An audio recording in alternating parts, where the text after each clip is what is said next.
I would like to welcome you to my October garden tour in my front yard. Now, while some of the plants that I have to show you today you've seen throughout the course of the year changing and all of that, there are other things that you have not seen at all. Hi you guys, this is Nicole from My Carolina Garden. My garden is located in Zone 8B in southeastern North Carolina. I am going to start us off with one of the things you haven't seen yet. This is my fall blooming evergreen shrub, the Camellia. The Camellia is hardy zone 7 through 9, and you can get different varieties that tolerate different things. Some of them only want shade, some of them like sun. This one is a sun lover. You could also get different colored flowers, so you have a lot of variety with camellias. You just kind of have to make the investment in them. Now, camellias are not altogether inexpensive shrubs. What is inexpensive these days though, honestly? However, you get a showy shrub that comes out with all of these flowers. So many buds are on this thing right now that it just brings you just like a ridiculous amount of joy for this time of year. I have a different camellia in my backyard. That's the Yuletide camellia, which prefers shade. That one's going to be a winter bloomer. So, oh my gosh, imagine that when nothing else is blooming at all. So yes, this camellia shrub, evergreen, right here in my front yard. Just to give you an idea of size, this camellia must be about 7 feet tall, and I've had it for about 4, possibly 5 years now. All right, let's pop back up onto my front porch. I recently showed you my fall transformation, so we're just going to do a little quick check-in to see how the plants are doing. The Vitamum's looking great, and the sweet potato vine is also looking great. My polka dot plants that I'm rescuing out of my grass, they're doing great as well. So I have zero complaints about all of those things. And then over on this side, we just have the Dragon's Breath Celosia, so you can see it is now popping out with its beautiful fiery, feathery blooms. This is my parent plant of the sweet potato vine, from which I've taken multiple cuttings to reroot. And then this Vitamum is also doing great. So of course the Lantana and the Dipladenia still looking amazing. I mean, there are not really going to be any changes there because again, these guys are going this one till frost, this one till the temperatures get below 50 degrees Fahrenheit consistently. I did want to point out my Nandina here, which I don't talk about much because most of the time it kind of just fades into the background, but the Nandina is also an evergreen shrub. Now this was something that was just here from when we moved into the house and the builder had selected it. I don't know that I would have picked it out myself, but it does give seasonal interest because the leaves begin to get these warmer tones of like the reds and the oranges mixed in, and then it grows berries on it for the winter time. So it's like, yeah, you end up having a lot of really beautiful things with this shrub. So I have multiple of those in a few different places, mostly in the front yard, but I have been able to divide up the pups that it produces and move those into other areas as well. So as we back out a little bit further, I did want to point out a few things. Number one is these little tiny green tufts that you can see in the front. That is a kind of dianthus that was simply labeled annual that I had put into the ground as like a front border plant in the spring. Well, while I am a huge fan of dianthus, this particular one has not really done much for me at all. It didn't expand, get wider, more floofy, and I do, of course, have to keep track or on top of all the deadheading on all of my dianthus, but this one seems to be kind of even worse than some of the other ones. It's just not a prolific bloomer, and so while I wanted to make a statement going all the way, like in this whole area with it, I will not do that again. Some of the things that are wonderful though and are like amazing growers. I have a piece of sweet potato vine that's right here that was just one of the drapers from a parent plant, and it re-rooted itself into the ground. Now the interesting thing is I told you about my deer problem, which by the way my daughter has spotted, so it's definitely a deer that eats my stuff. Ate this one in the ground down to nothing last week, and it's already back with more growth. So it's almost like new leaves pop out daily. So I do just want to kind of take a look at this delightfulness with a bit of a seasonal color in here and everything, because we're actually getting a new roof put on tomorrow. And so the roofing people, I do trust them completely. They know that my plants are of the utmost importance to me, and they're actually going to be doing some sort of tarping from the roof down so they can slide all the roofing materials down the tarp, and all of this will just be protected underneath. Nevertheless, we're just taking one last look at how gorgeous all the blooms are and all the seasonal color. The vitamums are outstanding, and also the lemon coral sedum. Lemon coral sedum that just grows as a ground cover like this. Look at this pop of vibrancy. It's like amazing. It's a cloudy gray day today, and then you see this and it's just like, ah.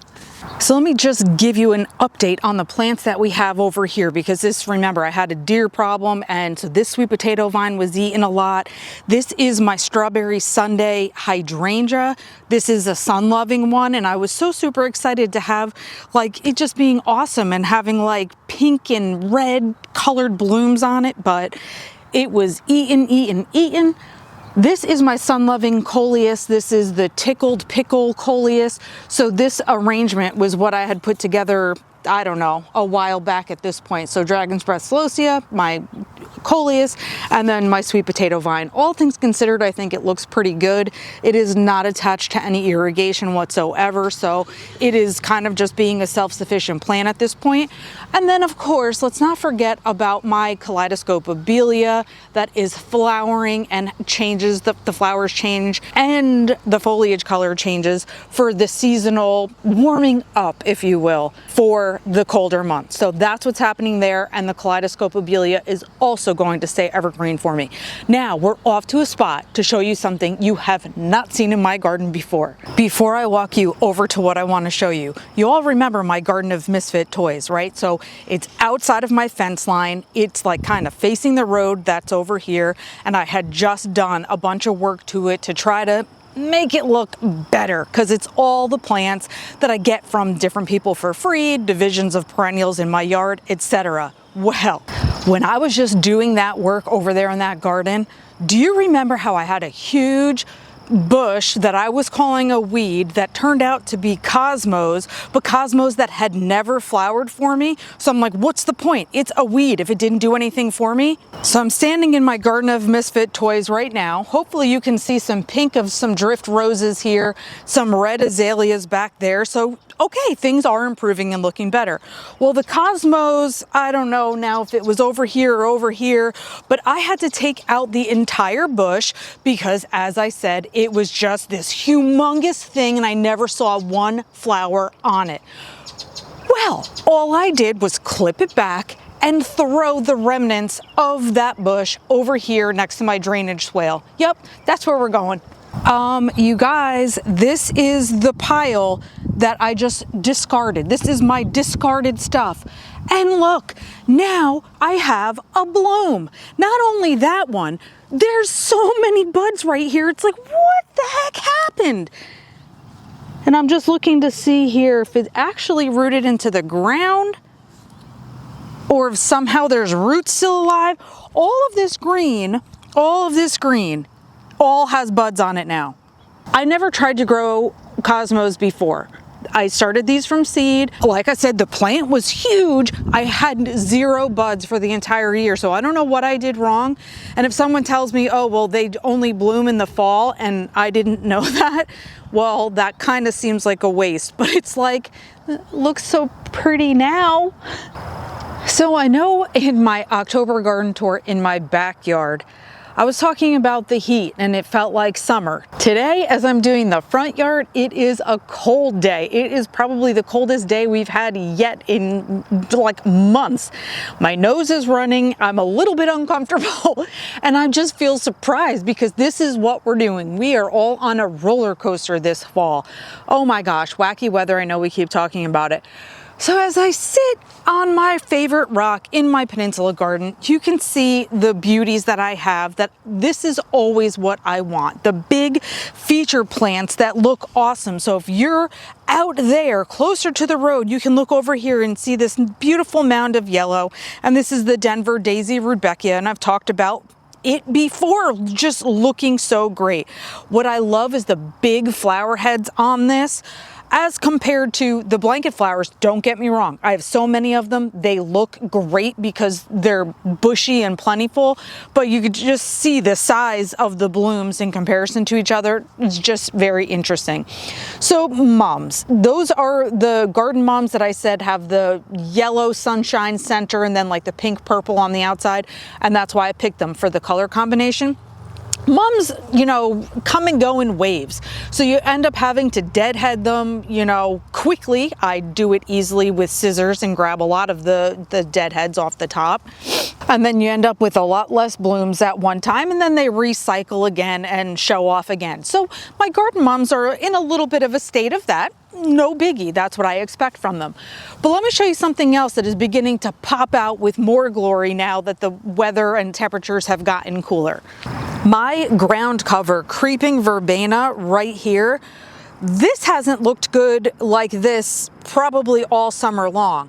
Now we have some vibrant, healthy looking green leaves, and the purple blooms that are popping out on here also look really vibrant. So I don't know if it really didn't love the drought conditions. Maybe it didn't love the flood that we had during one of the tropical storms.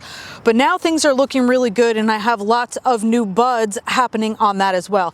Now this was something that my neighbor had given to me. She has it growing plentifully in her yard, and we first thought, oh, it's not gonna make it over here. I mean, we just literally dug it out of her ground, walked down the street, put it over here, and it was looking real sorry.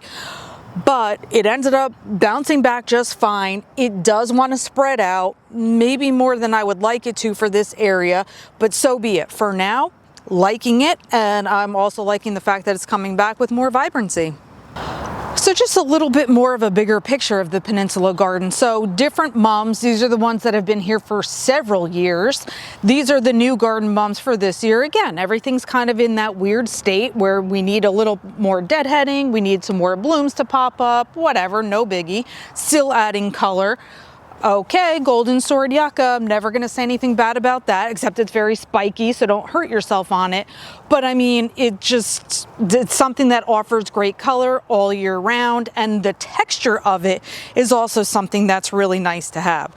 So I have my decorative cabbage here, asters. Oh, I actually didn't see this before. Well, now I'm gonna bring the camera over there. My coneflowers were looking super ratty. I mean, you can see like what was happening to them. Like, oh my gosh, they just needed major cutting back. Well, look at this guy. I didn't even see this brand new flower that I had. This is the raspberry double scoop. And look at this, I have 4 more buds on here. Wow, well, that was a surprising treat. Back here I have my dahlias. They're looking a little past their prime, but see, that's what I was looking at. And then I have the blanket flowers here, and then boom, here comes a little pile of coneflowers. Oh, that's so sweet. On the other hand, see this right here? This is dollar weed. That is my biggest weed problem in my garden. And no, do not mistake it for a flowering, beautiful plant. Some people have thought that's what it was. It isn't. And it creeps around everywhere, and it's very difficult to get rid of. In fact, I don't think you actually can. So let me just show you how it is everywhere. All things considered, I would say I feel pretty organized, and I've set myself up in a way that, like, my edging had been redefined, a lot of my weeding had been done. I'm feeling pretty good going into fall time frame and colder temperatures and stuff, because I want it to look good like all the time. I know we're tired and we don't want to keep doing the garden maintenance, but I'm feeling pretty good about that. I'm gonna have to trim my loropetalum shrubs in front of my porch because they grow wacky all the time. And if I let them go, they're gonna get super huge and I'll never be able to see the road from my porch again. One more thing I want to show you, and then we're wrapping it up. Well, first, here's what I was talking about with the loropetalum. This is the only one on the side of my porch, but it's massive. So I'm gonna have to trim this baby back. This boxwood, holy cow, it has gotten so big as well. But evergreen, and then the weeping yaupon holly behind me is also evergreen. So at least that's nice. Going into winter, looking around in this area, I feel pretty good about that. But the final spot I wanted to show you actually had nothing to do with my wacky loropetalum. It had to do with this diagonal line right here. So another golden sword yucca. And then here's my vermillionaire, which is looking awesome. So I have a lot of flowers on it and the foliage color that is like ready for this season. And then straight back, I have the golden euonymus. So evergreen and evergreen. This is not evergreen, but it is a beautiful fall interest plant for me. So here we are. So we are just going to end it here next to my grand magnolia tree that is the anchor to my Peninsula garden. And then of course where I started the island of misfit toys, using this as a back anchor point as well. So yet another piece of evergreen interest for me. So you see, I'm just looking for all the holes in my landscape to see where I could use some more winter interest or whatever. Who knows what I may be able to find in terms of any new evergreens. If I can get any clearance items or anything, you know I'm going to pass that information along to you. You guys, I know we've all been dealing with wacky weather. Hang in there. As a community, oh my gosh, I love how much support we give each other, and I definitely want to support you too. So let me know how you're doing. How is your garden doing? Are you tired? Are you kind of ready for a little bit more? I don't know. Thank you for watching my garden tour yet again. So we're seeing how things are changing month by month. And until next time, you guys, happy planting.